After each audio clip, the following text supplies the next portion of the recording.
हायकोर्टान आगोंदेची 17 शेकां seize करपाची order Delhi. ही शेकां seize करपा फाटलें कारण म्हळ्यार जे शेकांक पोल्युशन बोर्डाचो लायसन ना, परवानो ना, ते सीज करपाचे आदेश दिल्ले।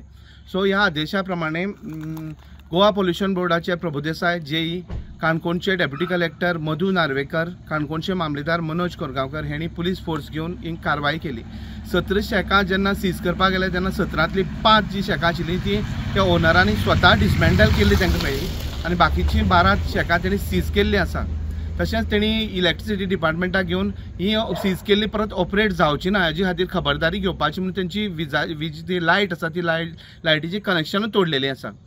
ऐन शिगम्याच्या तोंडार ही कारवाई जाल्ल्यान जे शेकवाले आशिल्ले ते मात नाराज जाले। प्रुडंटा खातीर काणकोणच्यान भवेश बोरकर।